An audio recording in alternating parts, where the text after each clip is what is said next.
বন্ধুরা, আমি এখানে পটল ভর্তা বানিয়ে দেখাচ্ছি। তার জন্য দেখো এখানে 4টে পটল নিয়েছি, একটা মিডিয়াম সাইজের আলু নিয়েছি।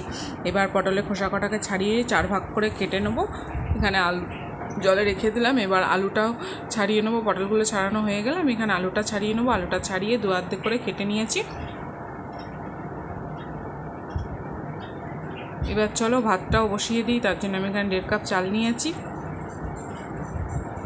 চালটা ভালো করে ধুয়ে নেবো। এখানে হাঁড়িতে জল প্রথমেই গরম করতে দিয়েছি। এবার এখানে চালটাকে দিয়ে দেবো। চালটা দেওয়ার পর একটু নাড়িয়ে দিয়ে আমি এখানে যে আলু পটলটা কেটে রেখেছিলাম সেই আলু পটলটা দিয়ে দিলাম। আমি এখানে আলু পটল ভর্তা বানিয়েও তোমাদেরকে দেখাচ্ছি। আর আমি আর আমার ছেলে ছিলাম, তাই জন্য 2টো ডিমটাকেও নিয়ে আমি একটু সেদ্ধ করতে দিলাম। তাতে একটু নুন দিয়ে দেবো, ডিমটা সেদ্ধ হয়ে যাবে। আর একটা বাটিতে তেল দিয়ে আর শুকনো লঙ্কা 2টো ভেজে নিলাম। এদিকে আমার ভাত তো হয়ে গেছে। এবার ডিমটাকেও আমি ছাড়িয়ে নিলাম। চলো এবার তোমাদের ভর্তার রেসিপিটি শেয়ার করে দিই। এবার পটল আর আলুগুলো আমি ভাত থেকে বার করে নিলাম। আলু আর পটলটা একসাথে মেখে নেবো।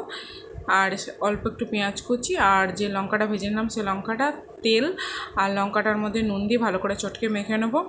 দিয়ে সব কিছু একসঙ্গে মেখে নেবো। এখানে আমার মাখা হয়ে গেছে। এবার ভাতটা বেড়ে নিই। এবার গরম গরম ধোঁয়াটা ভাত 2 হাতা নিয়ে নিলাম। আলু পটল ভর্তাটা নিলাম, যেটা আমি পটল ভর্তা করেছি সেটা নিলাম। 2টো ডিম সেদ্ধ নিয়ে নিলাম, সাথে একটু গাওয়া ঘি আর অল্প একটু নুন। এই ছিল আজকে আমার সিম্পল লাঞ্চের থালি। যদি তোমাদের ভালো লেগে থাকে তাহলে অবশ্যই একটা লাইক করে শেয়ার করে আমার চ্যানেলটা সাবস্ক্রাইব করে দেবে। আর পটল ভর্তাটাও কেমন লাগলো অবশ্যই